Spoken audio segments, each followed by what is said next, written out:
Alicia nunca tuvo una vida fácil. Desde pequeña conoció el hambre, el frío y el abandono. Cuando creció y se convirtió en madre, juró que sus hijos jamás sufrirían como ella. Trabajaba en todo lo que podía. Limpiaba casas, vendía comida en la calle y, por las noches, remendaba ropa ajena con la tenue luz de una vela. Su pequeño mundo giraba en torno a Santiago y Lucía, dos niños de 5 y 3 años que eran su razón de existir. A pesar de la pobreza, les daba todo su amor, asegurándose de que nunca durmieran con hambre y siempre tuvieran una sonrisa en el rostro. Pero el destino, cruel y despiadado, tenía otros planes. Una noche de invierno, un incendio comenzó en la casucha donde vivían. Un cortocircuito en los cables viejos prendió fuego a la cortina y, en cuestión de minutos, las llamas devoraban las paredes de madera. Alicia despertó con la tos de sus hijos.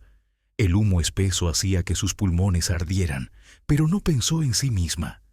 Corrió hacia la cama donde Santiago y Lucía lloraban aterrados. Con el instinto de una madre dispuesta a todo, los cubrió con su propio cuerpo y los empujó hacia la única salida posible: una pequeña ventana. «¡Mamá, ven!», gritó Santiago con lágrimas en los ojos. Pero Alicia sabía que no podía salir. El fuego la rodeaba. Se había asegurado de que sus hijos estuvieran a salvo, pero ya no quedaba escapatoria para ella. Con su última fuerza, le sonrió desde el interior ardiente de la casa. «Los amo más que a mi vida», susurró antes de que las llamas la envolvieran por completo. Los vecinos lograron rescatar a los niños, que quedaron envueltos en mantas, temblando y sollozando mientras veían cómo la casa y su madre desaparecían entre las llamas. Desde aquel día, Santiago y Lucía vivieron con el peso de saber que su madre había dado su vida por ellos. Y cada invierno, cuando el viento soplaba fuerte, sentían un abrazo cálido a su alrededor, como si Alicia aún estuviera ahí, protegiéndolos con su amor eterno. Elvira era una niña de unos 10 años que no tenía papá. Su mamá trabajaba todo el tiempo, por lo que tenía que dejar a su hija sola. Pero como no podía dejar su trabajo, ya que era su único sustento, decidió irse. «Voy a llamarte cada 2 horas para ver cómo estás, y no le abras a nadie. Cuando llegue tocaré la puerta 3 veces». La madre cerró la puerta y se marchó. Elvira, asustada y sola, decidió dormir para que pasara el tiempo sin darse apenas cuenta. Al poco rato, el teléfono sonó despertando a la niña. Se le levantó del sillón y apresurada cogió el teléfono con la esperanza de escuchar la dulce voz de su madre. «Mamá, ¿eres tú? Zrenia, mamá, Zrenia, mamá». Pero nadie contestó. Desilusionada y asustada, colgó el teléfono y se fue a la cama, mientras se tranquilizaba para quitar importancia a lo ocurrido. Después de todo, la llamada se habrá cortado, pensó Elvira. De pronto, antes de que se acostase, el teléfono volvió a sonar al llegar y descolgarlo. «Bueno, mamá, no es gracioso», contesta. «Mamá, estás asustándome». Elvira colgó de nuevo el teléfono y regresó a la cama, esta vez más asustada. De pronto llamaron a la puerta toc toc, pero no hubo una tercera vez, por lo que Elvira decidió no abrir, ya que su madre le había dicho que tocaría 3 veces. Al caer la noche, la madre no había regresado y Elvira empezó a preocuparse, y de nuevo, el teléfono sonó. «Bueno, mamá, ya es tarde, ven a casa». Del otro extremo del teléfono solo se escuchó: «Tú estás sola ahora». Elvira colgó rápidamente el teléfono. Desesperada empezó a llorar. Corrió hacia la puerta para ir con alguno de sus vecinos para que llamaran la policía. Pero al salir, Elvira encontró el cuerpo de su madre tirada en el suelo, ensangrentado, desgarrado totalmente, sus piernas horriblemente torcidas hacia ambos lados, sus brazos quebrados como si un tráiler hubiese pasado varias veces por encima. Elvira no pudo resistir el tremendo impacto y cayó desmayada, perdiendo el conocimiento. Cuando despertó, ya estaba en un centro de psicología infantil.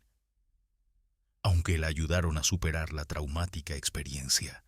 Ella no dejaba de soñar con esa voz que le decía una y otra vez: «Tú estás sola ahora».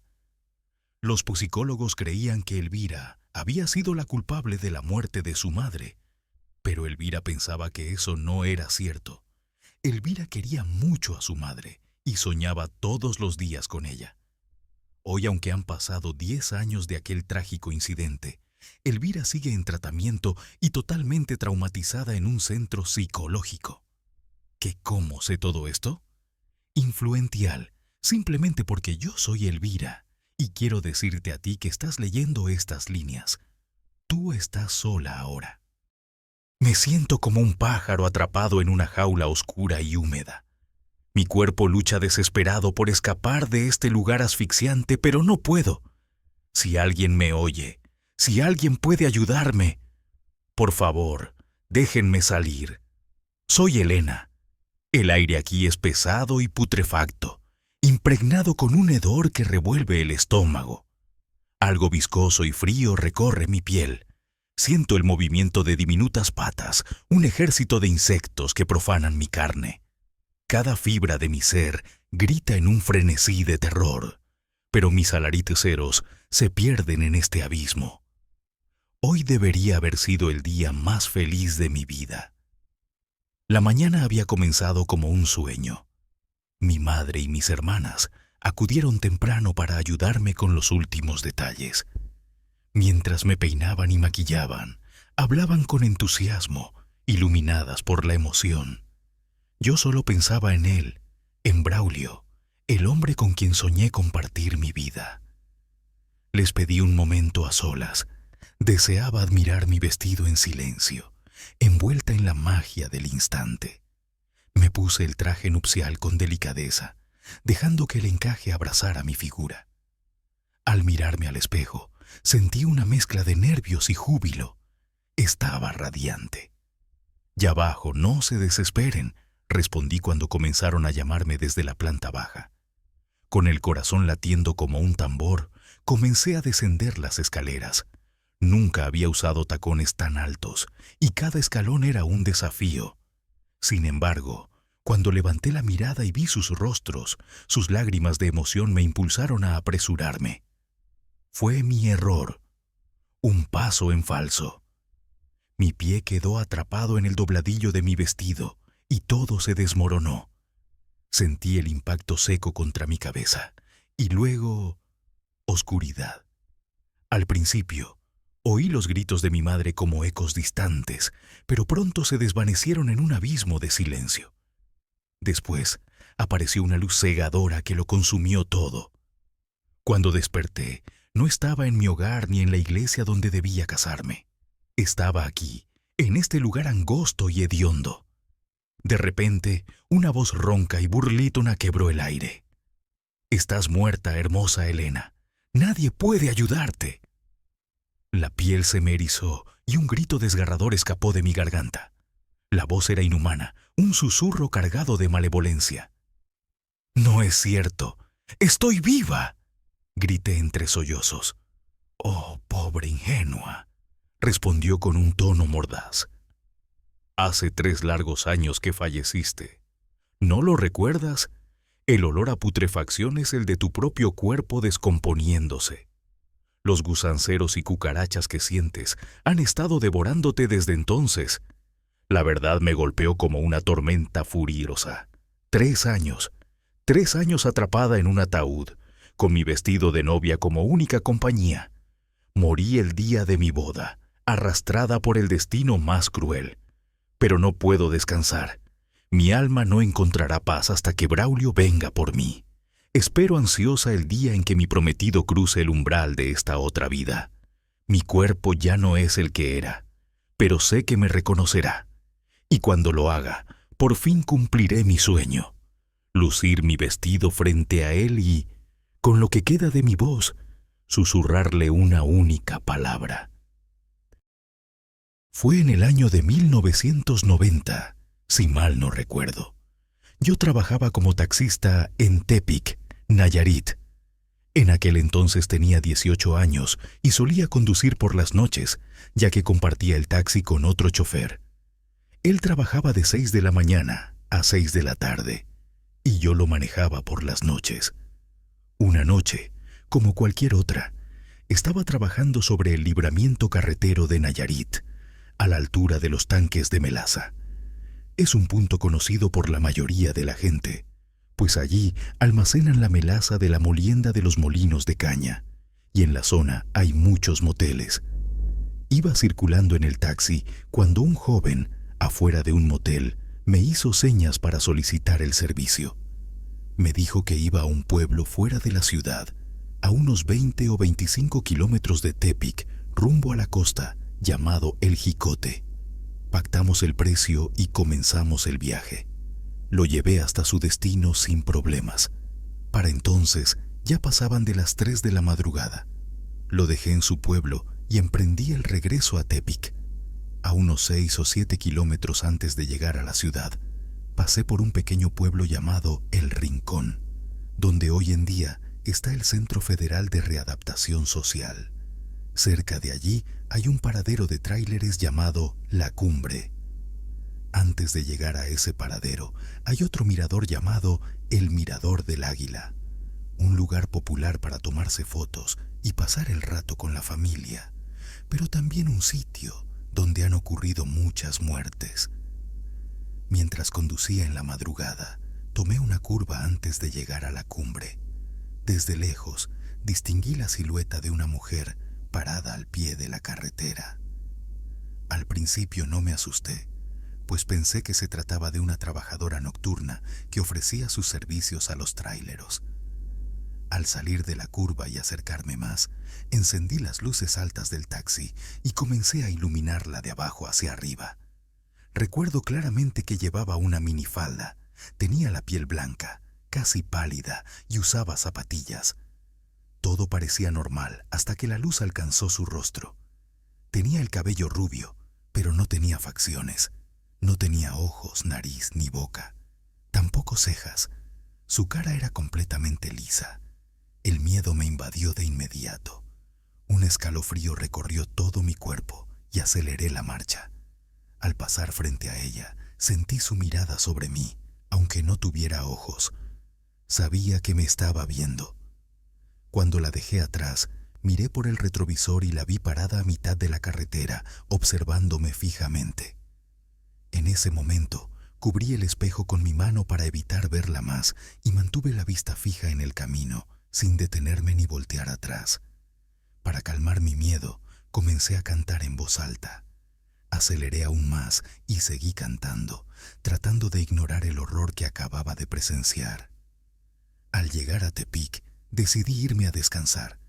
2 días después, regresé al paradero de la cumbre, acompañado de un amigo que hoy en día es mi compadre. Fuimos de día, pues el lugar de noche estaba completamente vacío. Bajé del taxi y caminé por el estacionamiento cuando, de repente, la vi de nuevo. Me miró y me dijo: ¿necesitas ayuda? ¿Puedo hacer algo por ti? El miedo me paralizó. Me subí al coche, pálido y temblando. Después, preguntando a los lugareños, me contaron que hace años unos extranjeros habían volcado su coche en la curva. Una mujer falleció en el accidente y su rostro quedó completamente desfigurado. Desde entonces, su espíritu aparece en la carretera, vagando sin descanso. Trabajo vendiendo tamales en las noches. Mi ruta es la misma desde hace años. Recorro las calles con mi triciclo, con una olla grande cubierta con una manta y un pequeño foco colgando del manubrio. Siempre paso por los mismos lugares y mis clientes ya me conocen. Algunos me esperan en la puerta, otros salen de repente cuando escuchan mi grito cero. Tamales calientitos. Nunca había tenido problemas hasta hace unas semanas.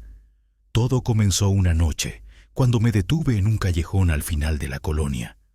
Era una zona solitaria, con pocas casas y luces parpadeantes. Nunca había vendido allí, pero al pasar escuché una voz débil que me llamó. «Señor, un tamal, por favor».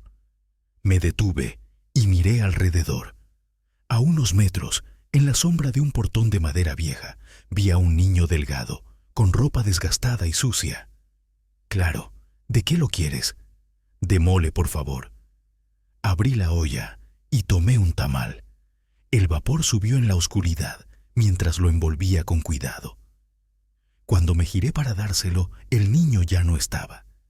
Miré a todos lados, pero no había nadie.